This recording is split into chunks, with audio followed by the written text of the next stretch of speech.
there is no decision on the part of, I mean, look, the South Africa, for example, apartheid. South Africa was subjected to sanctions by the United Nations. When the apartheid regime broke down, there was no resolution at the Security Council to lift, to get South Africa out of Chapter 7. The sanctions automatically was lifted because apartheid was defeated. The same thing with in the cases of countries that was under sanctions. Libya, for example, was under sanctions. Other countries also. So when they fulfilled the when they fulfilled the requirements stated the Security Council resolutions, automatically sanctions are lifted. In terms of Iraq, there is no sanctions. Iraq is free to import and export. There are certain areas, and I see the Iraqi ambassador here, so he's more well aware of the certain restrictions that some of these resolutions impose. But some of these restrictions are in favor of Iraq. For example, it safeguards, it protects Iraq's assets abroad from any claims. So to get out of the protective umbrella of Chapter 7 might open up all sorts of claims against Iraq assets.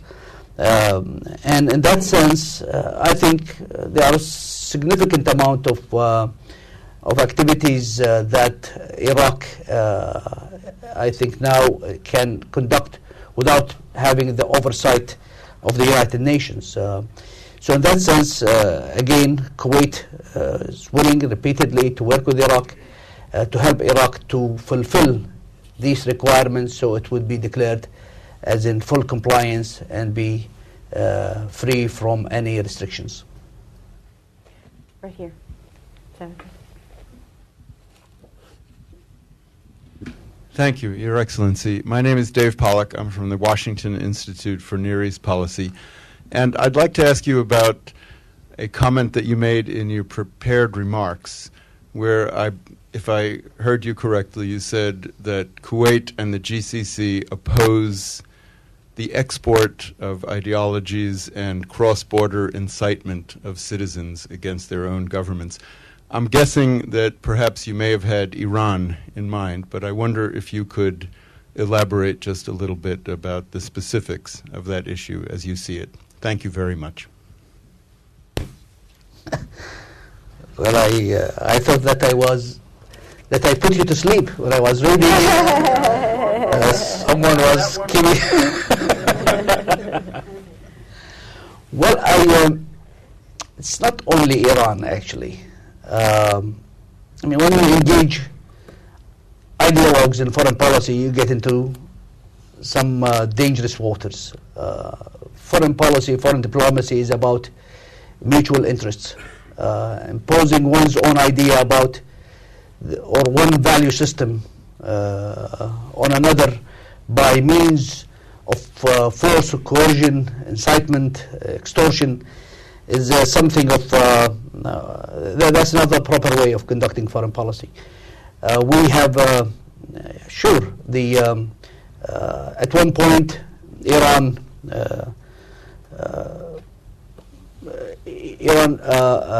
declared its policy of exporting its own brand of revolution, and we all oppose that.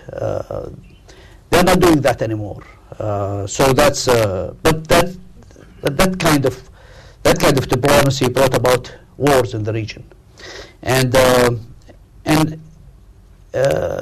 you can make analogies of the kind.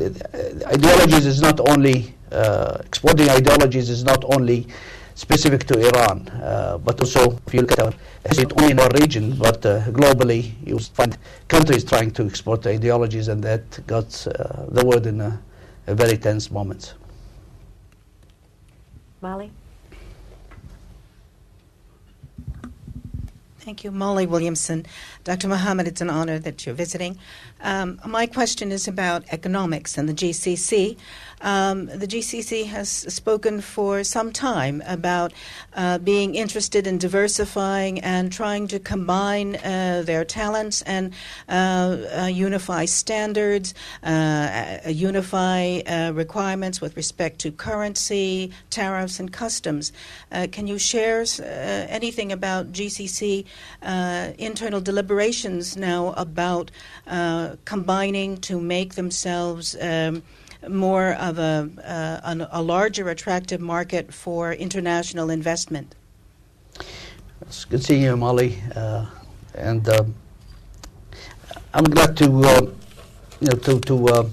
to talk about economics away a little bit from politics, but again, seeing what is taking place in Europe now with respect to Greece, one cannot escape politics from economic issues. We were very eager to fully implement, and to put on a fast track our economic agreement, the GCC, which is two-pronged. One is establishing the custom union, and the other is the common currency. Frankly, what happened to Europe gave us a pause. We looked at Greece, we look at the current, as they call it, the Greek drama unfolding, and we start now scratching our heads and say, what went wrong there? How can we learn from the mistakes that the European Union did, and how can we prevent a similar thing happening to us? So we are in a pause moment now. It's not that we are not serious, because we are serious. We don't want to jump into an arrangement that theoretically looks excellent on paper, but in putting it into practice produce some major economic dislocation. The currency issue, for example, whether the euro, for example, now is something that helped resolve the Greek issue problem, or is it intensifying the Greek financial crisis? You can see economists debating this issue on both sides of the aisle, and some of them are calling outright for Greece to exit the euro altogether, because the euro is representing a straitjacket to their ability to conduct monetary policy in a more flexible way. Those kind of concerns is what making us a little bit now hesitant to speed up the process. We want to learn from others. We cannot just ignore what is happening in the European community.